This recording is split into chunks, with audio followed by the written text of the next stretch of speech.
સુરત શહેરની અંદર આગની ઘટના બનતી હોય છે અને લોકોના જીવ પણ ગુમાવવાનો વારો આવતો હોય છે। ત્યારે આગની ઘટનાને પહોંચી વળવા માટે સરકાર દ્વારા ધીરે ધીરે નવી ટેકનોલોજી સજ્જ કરવાની કામગીરી શરૂ કરવામાં આવી છે। છતાં પણ સુરત શહેરના કેટલાક ગીચ વિસ્તારોની અંદર હજુ પણ ફાયર વિભાગને કોલ વખતે જવું થોડું મુશ્કેલીનો સામનો કરવો પડી રહ્યો છે।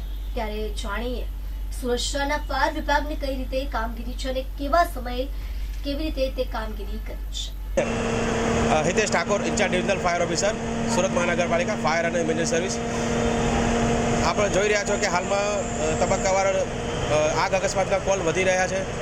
તે પ્રમાણે સુરત શહેરમાં છેલ્લા 1 વર્ષમાં 3000 જેટલા ફાયરના કોલ, 4000 જેટલા રેસ્ક્યુ કોલ મળી કુલ 7000 જેટલા કોલ પ્રત્યેક વર્ષે મળતા રહેતા હોય છે, જે ઉત્તર વધારો થઈ રહેલો છે।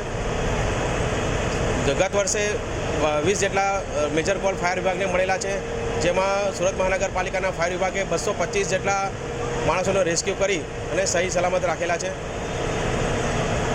સુરત મહાનગરપાલિકાનું જે ફાયર વિભાગનું મહેકમ છે, જે સમગ્ર ગુજરાતમાં સૌથી વધારે 1473 ધરાવે છે। સુરત મહાનગરપાલિકાના ફાયર વિભાગ પાસે અત્યાધુનિક વાહનો જેવા કે hydraulic platform, turn table ladder, air core turbine, boom bowser, આ પ્રકારના અત્યાધુનિક વાહનો વિકસાવેલા છે।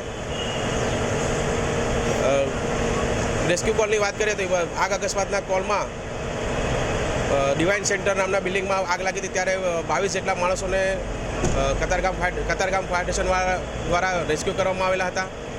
ડિવાઇન કડોદરા રોડ પર આવેલી વિવા પેકેજિંગ નામની કંપનીમાં આગ લાગેલી, ત્યારે સુરત મહાનગરપાલિકાના ફાયર વિભાગ દ્વારા 125 માણસોના રેસ્ક્યુ કરેલા હતા। લબ્ધી ડાઇંગ મિલમાં જ્યારે આગ લાગી ત્યારે 35 માણસો જેટલા રેસ્ક્યુ કરેલા હતા।